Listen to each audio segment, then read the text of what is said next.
Agression rwandaise en République ou contre la République démocratique du Congo, l'ultime solution est-elle les négociations directes avec les M23? Et à quelques mois des prochains scrutins, qui sera ou qui seront les premiers à demander le glissement, bref, les reports des élections? Qu'est-ce qui bloque la publication du nouveau gouvernement Sama Lukonde? Union sacrée, est-ce une résurrection sous un autre format de FCC Cash? On parlera également de la rentrée parlementaire, la dernière session ordinaire ou l'avant-dernière session ordinaire de ce mandat. Madame, Messieurs, très heureuse de vous retrouver dans le cadre de votre émission. Dites-nous la vérité, et ça tombe bien parce que ce soir, nous recevons quelqu'un reconnu pour son franc-parler. J'ai le plaisir de recevoir Eliezer Tamboué. Bonjour et bienvenue. Bonjour Élisée. Ndeko Eliezer, c'est mieux. Ouais. Oh, on est ça habitué. me plaît plus que tout autre honneur. Ndeko Eliezer, vous tenez à garder cette proximité avec la population, la base qui jadis était encore proche de vous? Je parlerai en termes de fraternité et non de proximité. Parce que quand on dit Ndeko Eliezer, donc c'est une fraternité et non une proximité. Et vous pouvez être proche d'eux, mais sans être dans. Moi, je suis dans la fraternité parce que c'est une question de sang. Voilà pourquoi on m'appelle Ndeko Eliezer. On vous appelait quand même parce que c'est Ndeko Eliezer est devenu depuis député avec des immunités, avec des palissades. Peut-être on en parlera.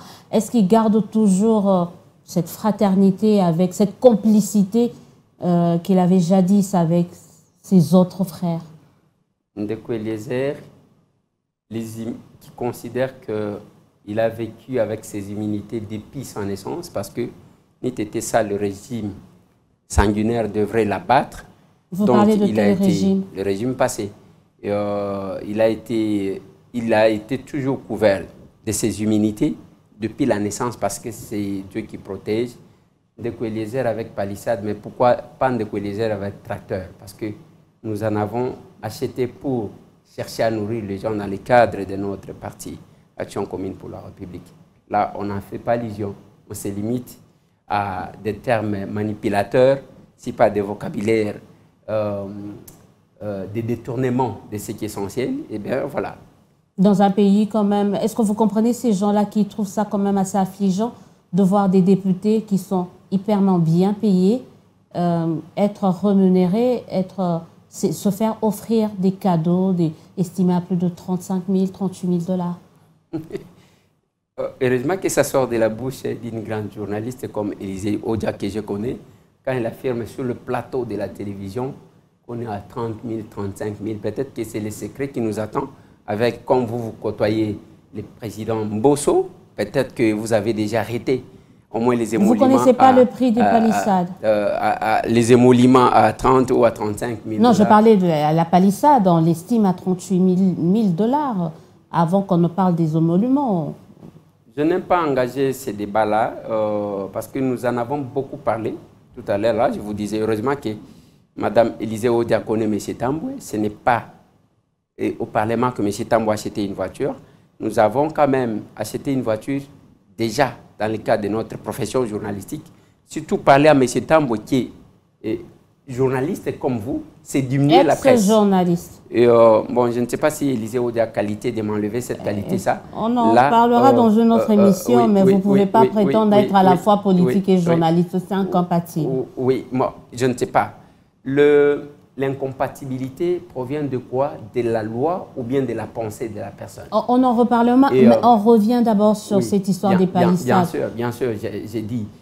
Quand vous parlez à un journaliste qui a travaillé plus de 20 ans dans la profession journalistique, il est incapable de s'acheter une voiture, donc la première voiture qu'il aura, c'est la palissade. C'est diminuer tous les journalistes. On ne dit pas de ça. Vous diminuer vous-même. On ne remet pas en cause les véhicules que vous avez achetés. Ça, c'est un véhicule qui vous a été donné. C'est en fait ça là où ça blesse. C'est-à-dire, vous pouviez vous acheter des véhicules avec vos émoluments, mais de là à vous offrir carrément des véhicules estimés à 38 000 $, c'est là où ça blesse. Je ne sais pas si on va sur la même voie ou bien on veut détourner encore une fois de plus l'opinion ou manipuler l'opinion comme nous sommes à l'approche des élections pour montrer aux gens que les élus sont allés là pour le véhicule. J'ai développé ma pensée. C'est pour vous montrer que dans cette profession, comme vous savez, il y a les journalistes qui ont les véhicules qui coûtent trop cher, de 140 000 $, qui ne sont pas allés nécessairement politiques. Donc, je ne suis pas allé là pour qu'on puisse m'offrir un cadeau de véhicule. Parce que j'en avais déjà acheté moi-même. Si on n'en a jamais assez, hein? Sinon vous auriez refusé la palissade. Et qui en a refusé? On parle là de vous. Vous aviez accepté, donc pour dire que vous aviez encore besoin et encore besoin, au-delà des véhicules que vous avez achetés, vous aviez accepté? Je n'aime pas la politique de la manipulation. Si je posais une question oratoire, parce que c'est vous qui posez une question, qui en a refusé? Qui a refusé la palissade? Délice Sanga. Aucun député n'a refusé la palissade. Délice Sanga. Aucun député n'a refusé la palissade. On nous suit, donc c'est Sanga aussi a pris la palissade. Je ne cite pas le nom d'un collègue ici. Je dis qu'il y en a qui ont pris la palissade la journée, il y en a qui ont pris la palissade la nuit. Mais du moins, tout le monde en a pris. Et c'est la même réponse que je donne. Quand on parle, peut-être les députés ont fait ceci ou cela. J'ai commis une erreur une fois de défendre les députés quand il s'agissait de la question des 21 000 $. J'ai commis l'erreur de défendre parce que je ne savais pas qu'il y a les plus spécialistes, les gens qui ont beaucoup plus d'ancienneté à la députation nationale que nous, qui connaissent les couloirs de l'Assemblée nationale. Et mon vieux Martin étant l'un d'eux, il connaît qu'un député peut entrer là, sortir là et sortir autant d'argent. C'est ce que nous, on ne connaît pas. C'est ainsi que vous avez entendu qu'il y a eu beaucoup de contradictions sur la question des émoluments. Les uns parlent de 21 000. J'ai entendu mon collègue Raphaël Kibouk parler de 18 000. Et nous parlons de 7 000. Donc chacun sait. Et ça dépendra des couloirs. Je peux vous dire que depuis que nous sommes en vacances parlementaires, ce n'est que hier que je suis entré au Palais du Peuple parce que j'ai amené une délégation que le président de l'Assemblée devrait recevoir. Je n'y vais pas. Mais il y a toujours nos collègues qui sont permanents là-bas. Donc, il faut être dans les bonnes grâces, il faut connaître les couloirs, il faut être en odeur de sainteté. Oui, mais il y a les gens qui connaissent ça et nous, on n'est pas allés en politique pour faire ça. Nous sommes là et même quand nous prenons, que nous faisons la politique autrement, c'est parce qu'on ne fait pas ce que les autres font. Ceux qui disent autre chose à la télé et la nuit, en coulisses, ils font autre chose. La nuit, là, vous les voyez ou vous supposez? Parce que vous parlez, par exemple, palissade, certains ont reçu la journée, certains la nuit. La journée, tout le monde peut voir. La nuit, il y a que Tamboué qui voit ça, qui les voit. Oui. Madame Élisée, je dois vous avouer que ici, vous l'avez dit, vous voulez même citer les noms des gens. Moi, en tant que député, je vous dis que tous les députés, tout député a eu sa palissade.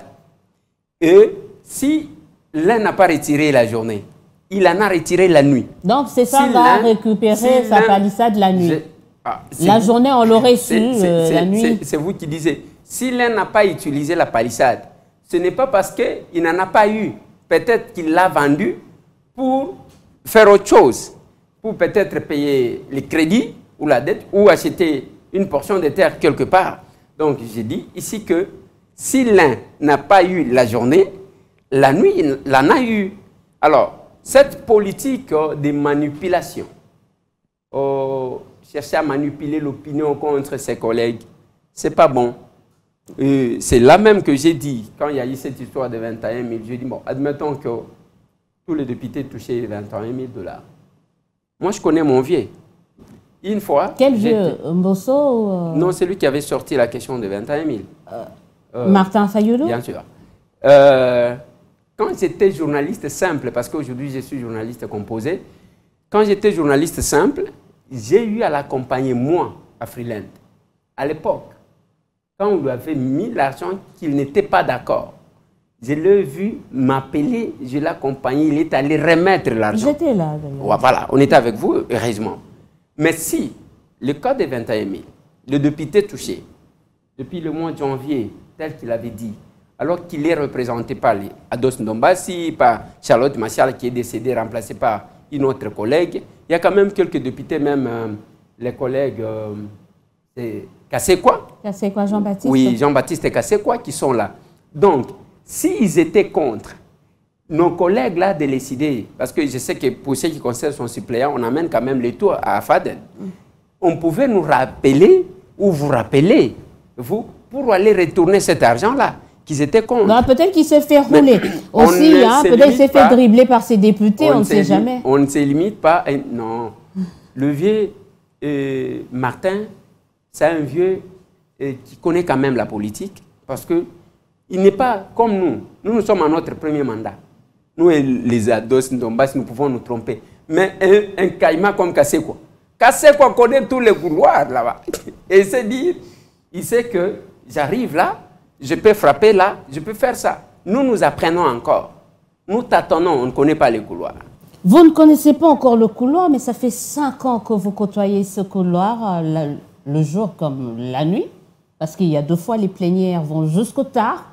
Mais là, nous assistons, c'est la rentrée parlementaire, l'avant-dernière session ordinaire. Contrairement au précédent mandat, on dit que votre législature est la pire des législatures depuis près de 3-4 législatures maintenant. Qu'est-ce que vous répondez à cela? Bon, j'ai une difficulté à répondre à la question posée par on. Mais si je peux essayer de répondre, c'est par respect à votre personne, parce que les on là, je ne sais pas si... J'ai parlé de cela, c'est la population, c'est certains qui sont d'ailleurs avec vous.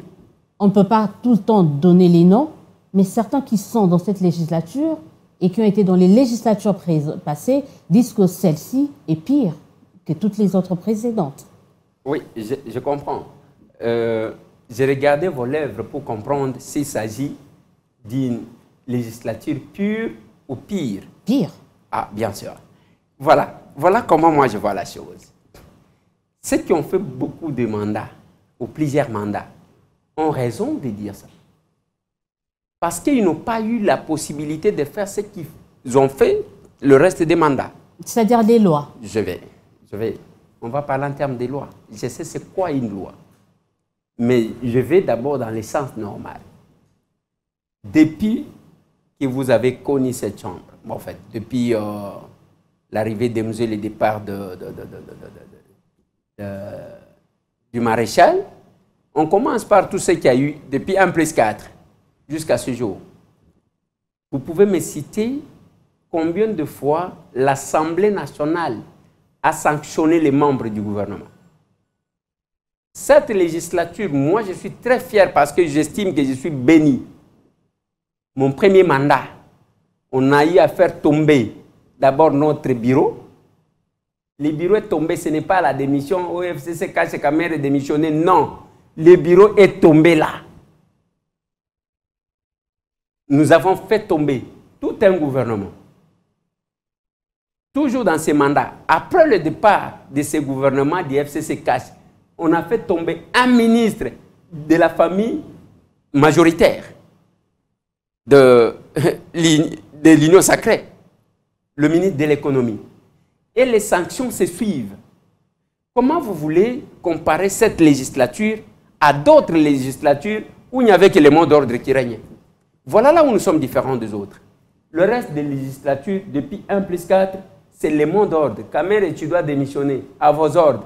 Il reste là-bas, il démissionne. Tel, toi, tu dois quitter, on va remanier, ainsi de suite. Il n'y a pas eu de sanction. L'exercice démocratique, c'est cette législature. Je trouve que c'est la meilleure législature et que c'est la législature qui a manifesté la dimension démocratique de ce pays. Et qui a créé... Pour preuve, vous allez voir, les élections prochaines, il y aura beaucoup plus de candidats parce que les gens ont eu les goûts. Qui a créé la législature, a créé beaucoup de jurisprudence, notamment il a créé des députés électrons libres qui jadis appartenaient à un groupe et demain appartiennent à un autre. C'est votre cas. Vous êtes dans le même groupe parlementaire ou vous avez muté, changé de groupe parlementaire? Non, je n'ai pas changé. À l'Assemblée nationale, je suis de l'AMK et allié. L'AMK qui faisait partie des groupes parlementaires de Moïse Katumbi à l'époque. Expliquez-nous ensemble pour le changement, oui. Pour la République. Madame, voilà, c'est la maladie qui souffre la RDC. On réduit le pays aux individus. Oui, on peut dire qu'il y a un leader. Nous avons été élus sur la liste de l'Ensemble pour le changement. Et celui qui était comme l'autorité, c'est Moïse Katumbi Tchapou. Pas sur la liste de l'Ensemble pour le changement. AMK, c'était une autre liste. Oui, bien sûr. C'est dans ces grands ensembles-là que j'ai dit. Donc, AMK était membre de l'ensemble qui est d'ailleurs une structure informelle, comme l'FCC, comme les autres. Nous sommes habitués à ça. Et maintenant, dans ça, on évolue. Il y avait des partis politiques qui existaient. Du coup, c'est lui qui était comme l'autorité de l'ensemble, qui regroupait, c'est-à-dire MSG7 et AMK, ainsi de suite. C'est lui qui fédérait le tout, qui était comme l'autorité, sort, il crée un nouveau parti politique. Ensemble pour la République. Qu'on appelle l'Ensemble pour la République. Et par conséquent, si on veut aller dans une logique, on va dire que l'ensemble, depuis ce jour-là, Moïse Katumbi a signé les décès de la structure qu'il a mis en place. Mais comme nous sommes les élus des AMK, nous continuons à exister à l'Assemblée nationale comme AMK. Et M. Tambwe n'est pas sorti. Sauf que M. Tambwe n'est pas membre de l'ensemble du nouveau parti appelé Ensemble pour la République. M. Tambwe, comme le président Moïse Katumbi Tchapou, est président d'un parti politique qu'on appelle l'Action commune pour la République, où même les membres ne sont pas appelés comme les membres ordinaires, camarades, je ne sais pas. On les appelle le capable, un nouveau vent. Voilà. On va essayer d'en parler. C'est-à-dire, si je comprends bien, dans AMK, on retrouve ceux qui sont restés fidèles à la personnalité de Moïse Katumbi et ceux qui ne le sont plus. C'est ce qu'on peut comprendre actuellement. Quand nous allons aux élections, on ne va pas dire au peuple, votez-moi pour que je sois fidèle. Non, mais là, on est dans le fonctionnement quand même de l'Assemblée. Oui. Actuellement, dans votre groupe parlementaire AMK et alliés, je pense, ou AMK tout court, vous avez qui? Ceux qui, comme vous, ont leur parti politique désormais, et de l'autre côté, ceux qui sont restés fidèles ensemble pour la République. Non, je dis ceci. Il ne faut pas voir les choses de cette manière-là. Il faut comprendre que, je vous prie de comprendre que dans la grande famille Ensemble pour les changements, la réalité en fait que les uns, quelques membres, puissent créer de nouveaux partis. Parmi les quelques membres qui ont créé de nouveaux partis, il y a Moïse Katumbi Tchapou, qui est membre de cette famille Ensemble pour les changements. Il y a M. Eliezer Tambwe, qui est membre de cet Ensemble pour les changements, qui a créé son parti. J'ai vu aussi l'excellence Moïndo Zangui, qui a créé son parti politique. Donc, c'est un peu ça. Donc, il y a eu la création de nouveaux partis. Même les anciens AMK. Dans quelles conditions AMK a été créé? C'était la veille des élections. Pour aller aux élections, on a mis en place une structure. Donc, c'est la même chose. Aujourd'hui, il y a les membres de l'Ensemble pour la République, qui est un parti politique qui n'a pas de députés jusque-là, moins encore des mandataires, moins encore de ministres, mais il y a la grande famille de l'Ensemble pour le changement qui a des députés, qui a des ministres, qui a des mandataires. Ben là, je suis d'accord avec vous, il ne faut pas non plus... Je dis, maintenant là, aujourd'hui, Eliezer Tambwe, vous n'allez pas me contredire que d'affirmer qu'il y a au sein de votre regroupement politique des députés qui sont restés fidèles à Moïse Katumbi et qui vous côtoient, vous qui venez de créer votre parti politique. C'est en fait comme ça que vous fonctionnez. Oui, moi je pensais qu'il fallait que les gens soient fidèles à la République. Moi aussi, vous n'avez pas tort, madame, parce que... On veut juste comprendre il y a comment ça toujours les fonctionne. Adorateurs des autres, les adorateurs des personnes, ceux qui font le culte des personnalités, qui existent. Peut-être qu'il y en a, mais moi je pense que ce sont les idées qui mettent les gens ensemble. On est réunis autour de quoi?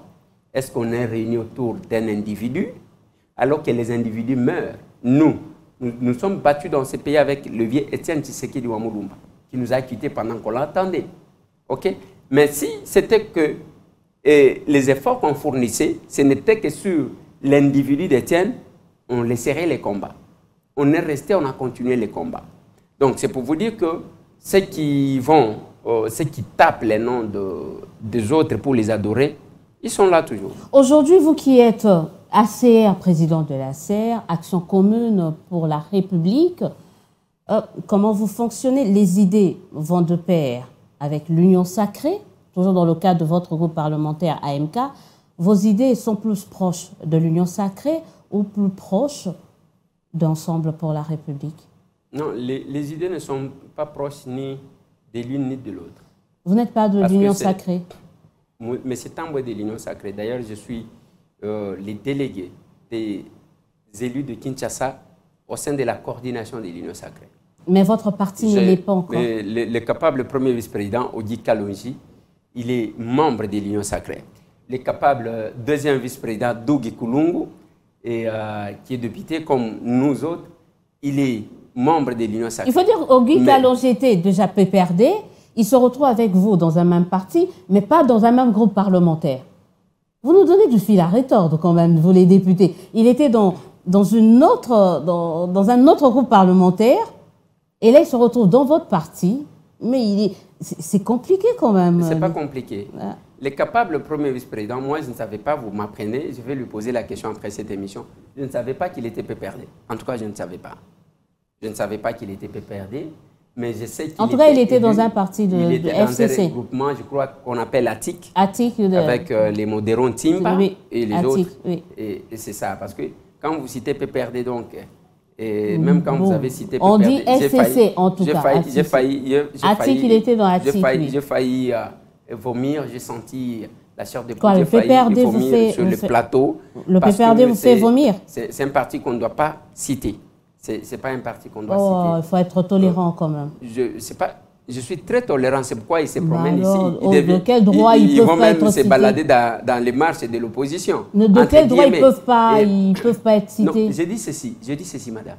Nous sommes tolérants, c'est pourquoi vous les avez vus se balader dans le rue de Kinshasa sous prétexte qu'ils marchent. Le PPRD marchait ici. Mais pourquoi ça vous donne envie de vomir?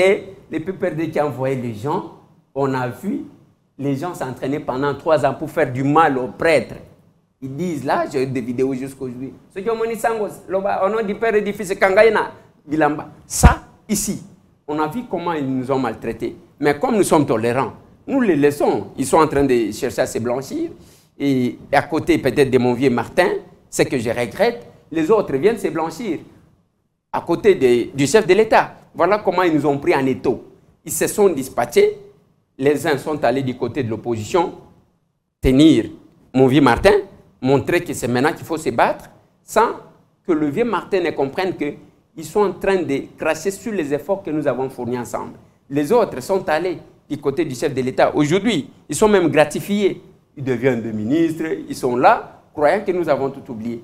Tellement que ce sont des stratèges, ils ont leurs représentants, et que ce soit la présidence, que ce soit au gouvernement. Ça, nous comprenons. Mais les jours que ceux qui se sont battus comprendront qu'il fallait taire nos divergences pour regarder les fruits de notre combat et améliorer, ça sera peut-être tard. Mais M. Tambouélé dit, parce que pour arriver là où nous sommes arrivés, il y a toujours les efforts que nous avons fournis, les risques que nous avons pris, que ce soit au pays ici.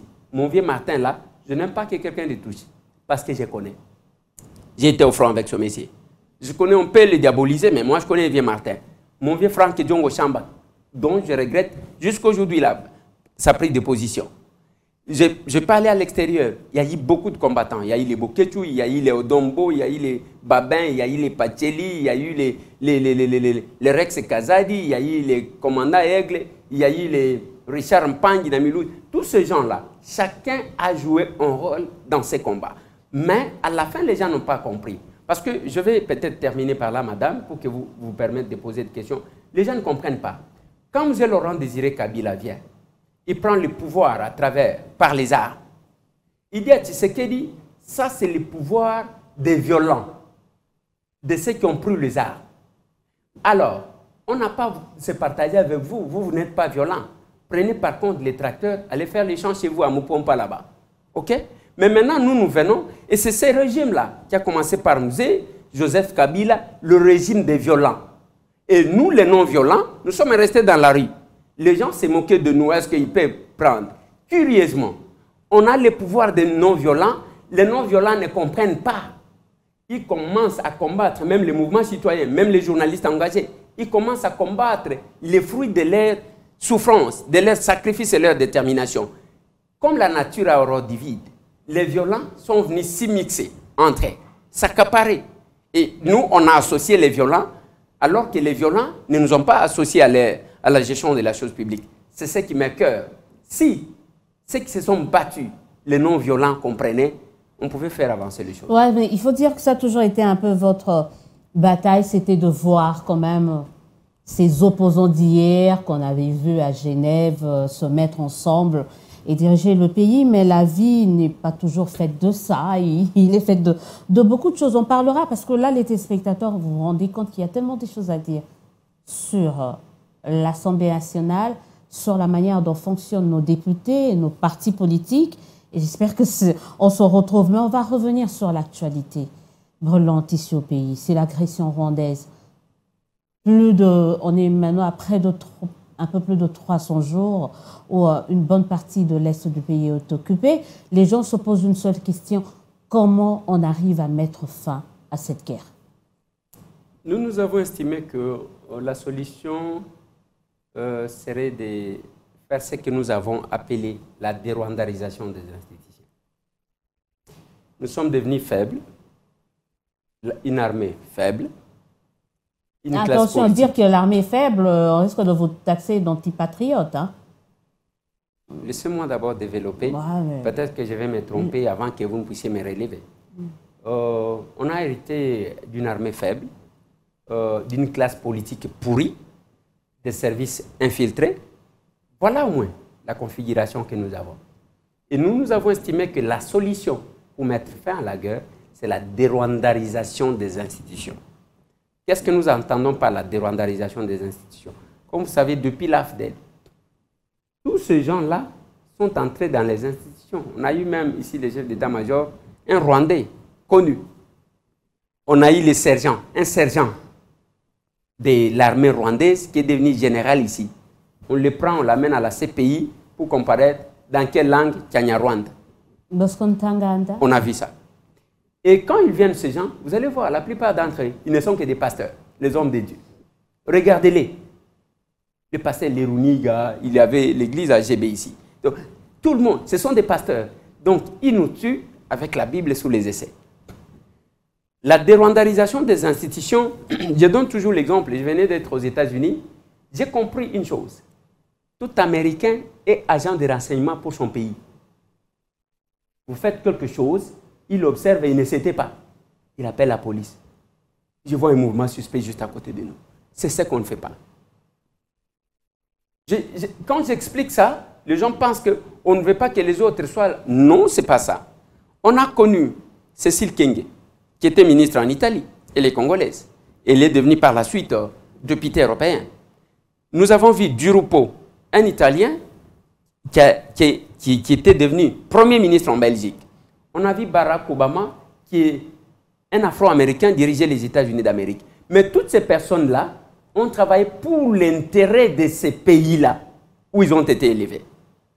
Mais nous avons des gens qui prétendent être des Congolais, mais qui travaillent contre le Congo. Vous êtes dans un jugement de valeur, parce que quand on parle de M23, ils disent se battre pour le Congo quand même. Ils ont des droits, ils ont des revendications. Ici, madame. En fait, l'agression, on parle de M23. Non. Vous n'allez pas parler de l'agression et vous parlez de M23. C'est une contradiction. Quand on parle de l'agression, qui agresse qui? Il s'agit d'une guerre. On parle de la guerre parce que les gens font cette confusion-là. Il y a une différence entre la guerre et une rébellion. Ouais. Voilà. Il faut faire cette nuance. Nous avons deux armées arrangées. L'armée rwandaise d'un côté et l'armée congolaise de l'autre côté. Là où je parle, c'est que j'ai dit quand j'ai dit, je parle d'une armée faible. Pourquoi je parle d'une armée faible? Où est-ce que vous avez déjà vu un colonel qui quitte les troupes et traverse? Aujourd'hui, tout ce que nous voyons, vous sentez que nos militaires se battent. Quelque part là, il y a eu un commandement qui vient et le village tombe. Le village ne tombe pas parce que les militaires ont failli. Non, c'est parce qu'il y a eu quelqu'un dans le commandement qui travaille contre la RDC, contre le Congo. Je prends l'exemple de Kichanga. Kichanga, l'armée rwandaise a fait 1 mois sans faire tomber Kichanga.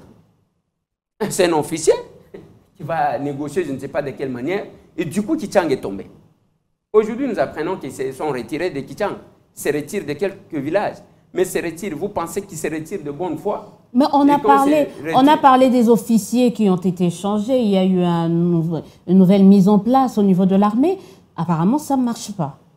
C'est ce que vous êtes en train de nous dire. Non, je ne dis pas ça. Je dis peut-être autre chose. J'ai dit tout simplement que notre armée a été affaiblie par les gens qui prétendent être des Congolais, qui ne le sont pas en réalité. Ces gens-là qui travaillent contre les intérêts du Congo et surtout les gens qui ont été recrutés par les sergents rwandais. Et ces gens-là sont redevables vis-à-vis de leurs parrains. C'est comme ça que vous allez trouver. Un jour, on m'a donné, il y a un général que moi j'ai respecté, dont tout le monde avait peur. Je rencontre un banquier qui me dit de quoi les airs. Ah, honorable Makambutuzo Mona. Je dis, qu'est-ce qui se passe? Il me dit, un certain jour à 20h, 19h, 20h, un général l'appelle, dit, trouve-moi $1 million. Le banquier prend 1 million, met dans le véhicule. Amène-moi à tel endroit. Il amène, c'était à la Gombe. Tourne un peu et après, je vais te rappeler. Après, il entre dans une maison, il trouve un monsieur en jeans, polo, casquette. Il lui pose la question, comme les banquiers ne s'intéressent pas trop à la politique, est-ce que vous connaissez le monsieur? Il lui a dit, non, je ne sais pas. Il dit, Mkubwa James Kabarib. Ici à Kinshasa. Et vous, pendant que le chef de l'État est ici. Et après, il cause, il dit, non, nous allons monter dans ton véhicule et nous allons l'accompagner. Ils s'engagent avec le monsieur. Ils vont, jusque comme c'est parmi les hauts gradés, ils entrent jusque sur la piste, jusqu'au pied de l'avion. Les fameux messieurs qu'on a présentés descendent et le général prend les colis d'argent. Il transporte, il accompagne celui-là derrière ces gaillards-là jusque dans l'avion. L'avion décolle. Ça va au Rwanda. Et c'est ça l'armée que... C'est ce que je déplore. Et ça se passe sous l'ère Tshisekedi, tout ça? Oui. Ça s'est fait. Est-ce que le président, vous avez parlé tout à l'heure qu'il faut alerter, vous l'avez fait? J'ai eu l'information par la suite, madame, parce que les banquiers là, je vais y échanger avec lui quand le fameux général a connu des problèmes avec la justice. Vous voyez ça? Qu'il a eu le courage de m'en parler.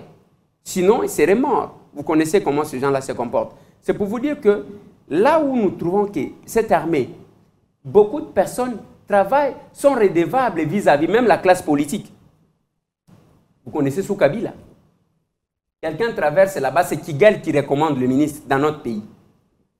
Kigali, les Rwandais là. C'est Kigali, leur capitale là, c'est comment?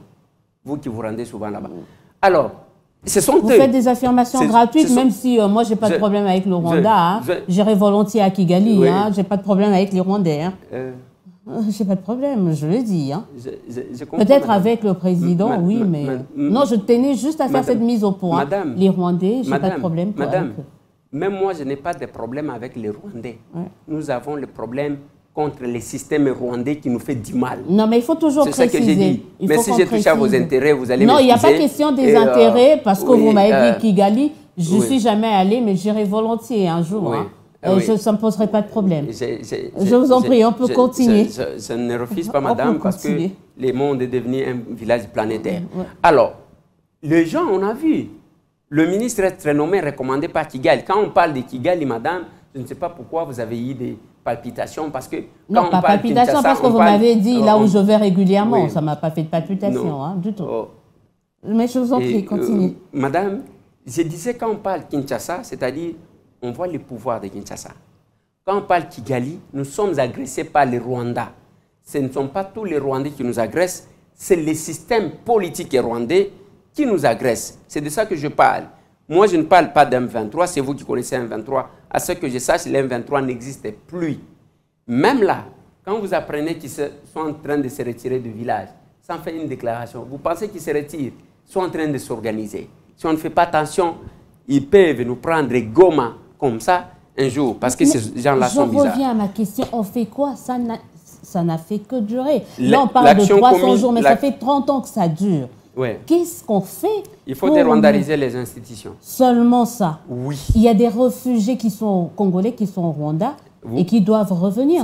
Ça fait partie des... Ça m'étonne On parle de 70 000. Une dame, une journaliste que je connais comme Élisée Odia, puisse tomber dans le piège de ceux qui cherchent à peupler nos sols. Il n'y a pas de réfugiés. Si piège il y a, ça ne vient pas d'Élisée Odia. Il n'y a pas de réfugiés. Ça vient pas de... Non. Il n'y a pas de réfugiés congolais Madame, au Rwanda. Vous voyez que ça commence à me révolter parce que là, vous entrez dans le jeu des Rwandais qui cherchent à peupler notre sol. Non, je ne pose que des questions. Est-ce qu'il n'y a pas de Congolais, réfugiés congolais au Rwanda? Il n'y en a pas. Madame, il n'y en a pas. Il n'y a pas de réfugiés congolais au Rwanda. Donc le gouvernement congolais a tort de commencer à dire qu'il va travailler avec le HCR. Moi, je n'ai rien à voir avec le gouvernement congolais. Si quelqu'un fait des déclarations sur ça, affirmant qu'il y a des Congolais, réfugiés congolais qui sont au Rwanda, ça c'est lui.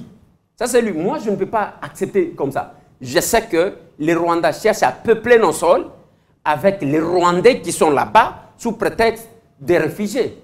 Ça se fait même à l'étranger. Je l'ai dit aux Congolais qui sont aux États-Unis d'Amérique. Aujourd'hui, on va enrôler les gens. On va vous enrôler comme... Beaucoup de personnes comprennent sous prétexte qu'on les prend dans les camps de réfugiés. Ce ne sont pas des Congolais. Ce ne sont pas des Congolais. Ils cherchent à peupler. Je vous l'ai dit, madame, que je ne sais pas à quel point nous serons distraits. Voilà pourquoi nous, à la CER, nous avons lancé la dérwandarisation des institutions.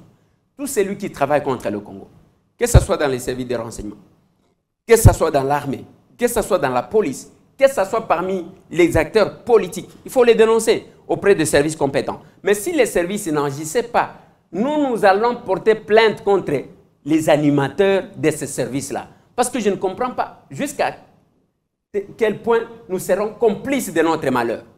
Parce que ce qui nous affaiblit aujourd'hui, c'est nous-mêmes.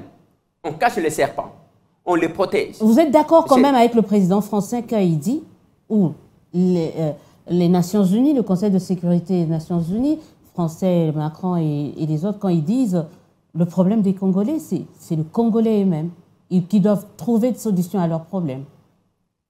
Moi, je ne suis pas d'accord avec eux. Mais vous dites presque la même chose. Non, Macron a quitté la France, il est venu ici incapable de citer les Rwandais. Dans les tout premiers pays francophones, Macron arrive à Kinshasa, il a peur des Rwandais. Non, ça révèle la faiblesse de notre diplomatie. Non, écoutez, madame, Macron, il a pris, nous entendons ce qui se passe en France actuellement, il a pris les militaires rwandais pour protéger les intérêts de la France dans d'autres pays africains, vous le savez.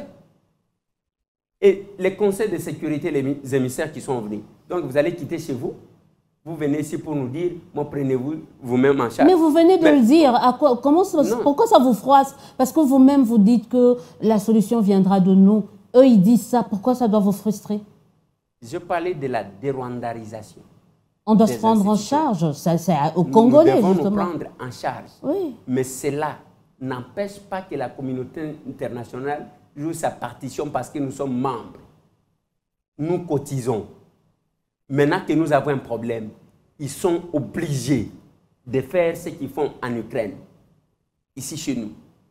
Même si nous voulons dire que nous devons nous prendre. Nous disons tout simplement que les jours qu'on aura une armée forte, c'est les jours que nous allons dérwandariser.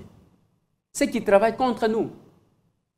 Le Rwanda, dans son entièreté, a combien d'habitants? Parmi les éléments de la force d'une armée, c'est aussi le nombre des éléments. Et l'armée rwandaise a combien d'éléments au total? Comment ces éléments-là doivent nous prendre en otage jusqu'à aujourd'hui s'il n'y a pas une main noire qui se cache? Vous vous posez des questions alors que moi j'attends des réponses. Comment le Rwanda, ça fait des décennies, il nous prend en otage, vous avez dit qu'il faut des Rwandais. Mais en attendant, on fait quoi? Il y a des morts. Non, ce n'est pas en attendant. On fait comment? La dérwandarisation, c'est maintenant, madame. Ou bien vous ne voulez pas écouter ce que je vous dis.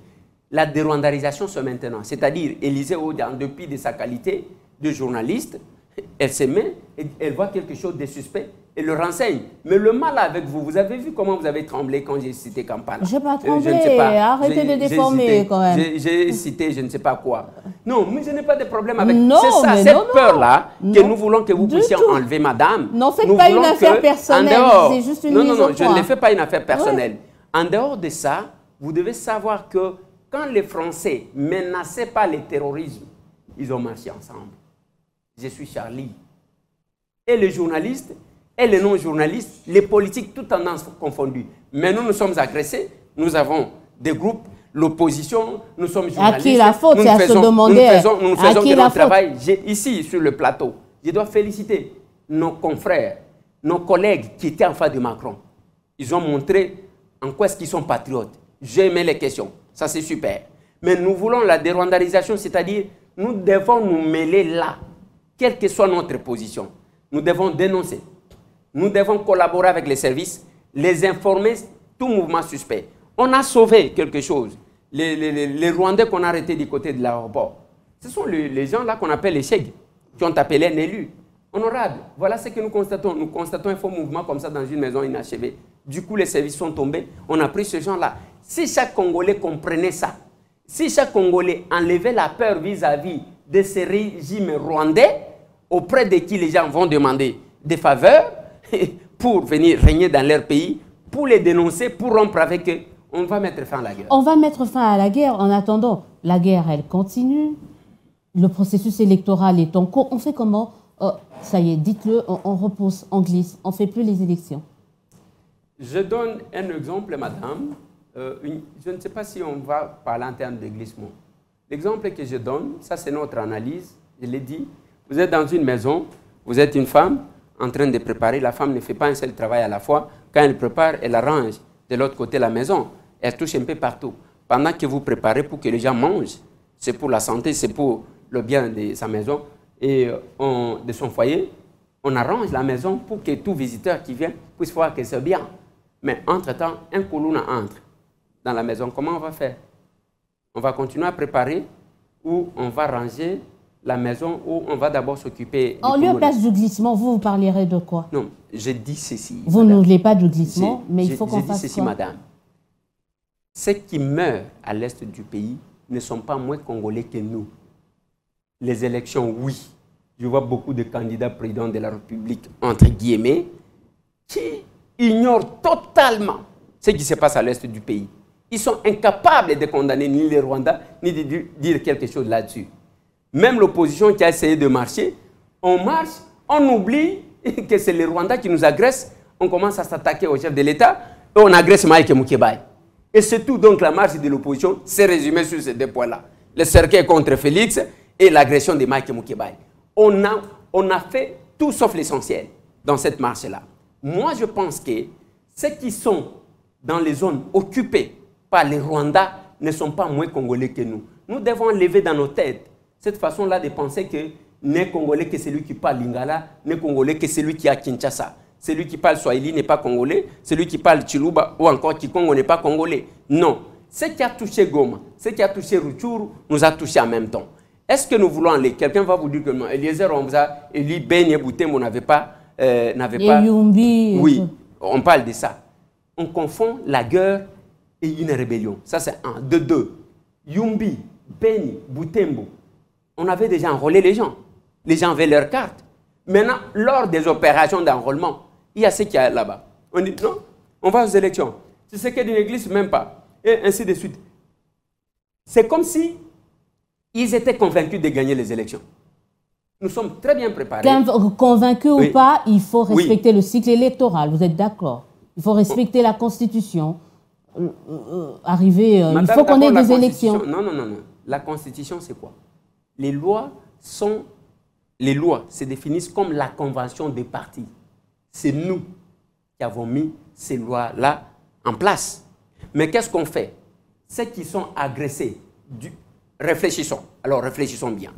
Les États-Unis d'Amérique attaqués aujourd'hui par un pays, par la Russie par exemple, et on organise les élections. La France attaquée, j'ai dit de l'attaque, de l'agression. L'Allemagne s'élève encore une fois de plus contre la France, on dit on organise les élections.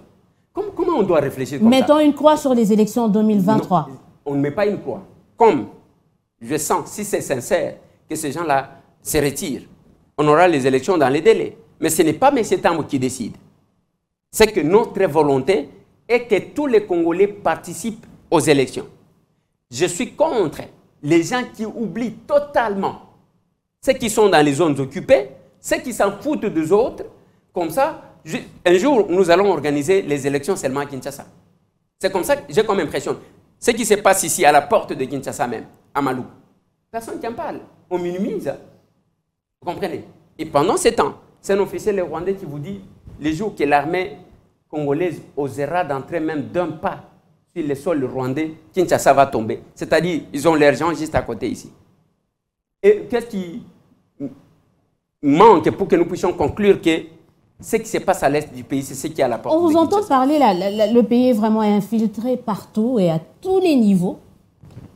À tous les niveaux, c'est selon peut-être vos dires, et qu'il faut procéder à cette dérwandalisation et puis examiner, voir si on peut avoir ou non des élections cette année. On verra. Est-ce que vous êtes pour un dialogue? Non? Pourquoi on veut dialoguer? Si on veut dialoguer pour la situation à l'est, entre les Congolais, je suis d'accord, parce que nous sommes d'une même famille.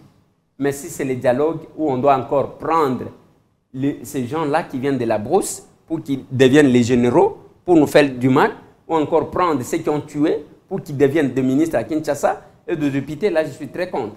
Mais si c'est l'échange entre, par exemple, Martin Fayulu Madidi, Félix-Antoine Tshisekedi Tshilombo, en fait, les Congolais entre eux, je suis très d'accord. Et Moïse Katumbi, Congolais oui. également. Oui. Il peut faire partie. Vous n'êtes pas de ceux-là qui remettent en cause sa congolité. Non. Si on mettait en cause la congolité de Moïse, on ne l'autoriserait pas de s'enrôler. Retenez, c'est le régime de Félix-Antoine Tshisekedi Tshilombo qui a remis le passeport à Moïse. Le régime Kabila avait retiré le passeport à Moïse.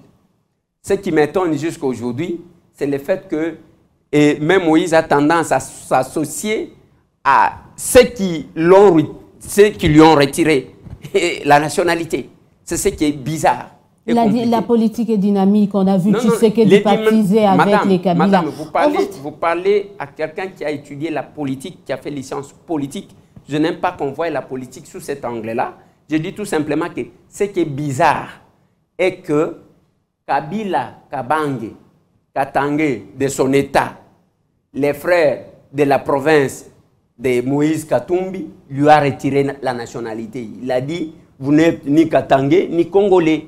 Mais Félix Dikassa et les Moulouba là qu'on insulte est venu, il a pris le passeport, il a dit, Moïse, vous êtes Congolais. Il lui a remis. Pour preuve, Moïse est allé s'enrôler en plein jour avec plusieurs personnes, on lui a remis la carte. Donc, on n'est pas sur la voie de douter de la nationalité de qui que ce soit, comme si on avait peur de qui que ce soit. Mais ce qui m'écoeure, c'est quand on s'associe avec les bourreaux. C'est la politique. Voilà ce qui nous a poussé à créer le parti politique. Non, Tshisekedi l'a fait quoi, avec Kabila, avec la coalition FCCK, ça n'avait pas l'air de vous gêner. Il a fait quoi? Il s'était associé avec Kabila, qui est considéré par vous comme un bourreau. Rappelez-vous, sous l'FCCK, M. Tambou était dans l'opposition parlementaire. Moi, tout le monde le sait. Parce que je ne pouvais pas m'associer à ces gens-là. Pourquoi? Parce que c'est comme si nous nous contredisons nous-mêmes. On a tous ces gens qui deviennent des Tshisekedistes ici. On a manqué ou enterré les Vietiens. On a fait plus de 2 ans avec les corps. En tout cas, vous allez vous retrouver dans l'union sacrée parce que la plupart de kabylistes ont été déversés là-bas. Donc vous serez peut-être obligé de composer avec eux. Il y a l'union sacrée et l'union sacrée. Moi, je suis membre de l'union sacrée, mais pas membre de l'union sacrée comme les autres.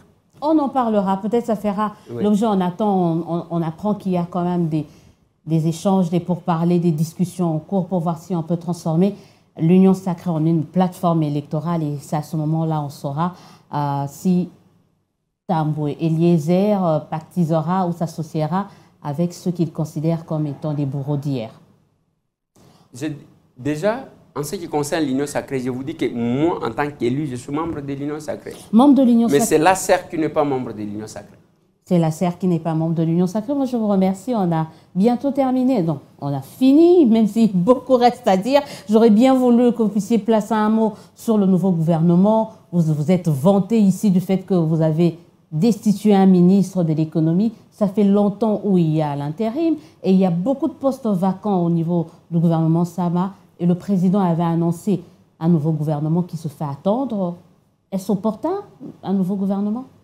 Depuis longtemps, moi, j'ai dit qu'il faut un gouvernement qui va mener, qui va accompagner le chef de l'État aux élections. Parce que les gouvernements tels que nous voyons là, c'est de l'opportunisme tout simplement. Les gens qui ne serviront pas la République, qui ne sont même pas dans la vision du chef. Pour preuve, vous avez constaté avec moi que Macron vient, on lui administre des coups, et tant par les journalistes que par les chefs de l'État, les soirs on l'amène quand même dans sa bandale, pour oublier les tout, comme si tout allait mieux.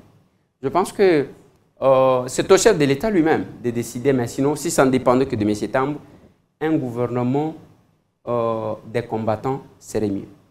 Un gouvernement de combattants sera le mieux, c'est par ici qu'on va mettre un terme à cette émission. Capable, Eliezer. Un gouvernement des combattants, mais qui c'est de capable aussi? Le capable, ce sont les capables de se battre en même temps. Un gouvernement des combattants, c'est un gouvernement des gens qui se sont battus et qui maîtrisent l'idéologie et le pourquoi de leur combat. Et le pourquoi de leur combat, on aura à recevoir encore, je sais que, je vous ai vu, c'est pas évident de l'avoir sur le plateau, il est maintenant overbooké, il est pris, il est entre l'enseignement, entre sa chaîne de télévision, il est journaliste et politique à la fois et professeur à la fois. Toujours pas évident de l'avoir sur le plateau, mais il nous a fait l'honneur d'être là. Je vous remercie. Monsieur le député, candidat président, qui sait peut-être, ou candidat toujours député dans la circonscription de À la serre, ce n'est pas le président qui décide tout seul. Il y a une procédure où les capables décident. On en saura un peu plus dans les prochains jours. En attendant, nous vous souhaitons de passer une excellente suite de programmes. On se dit au revoir et à très très bientôt pour un nouveau numéro de votre émission. Dites-nous la vérité.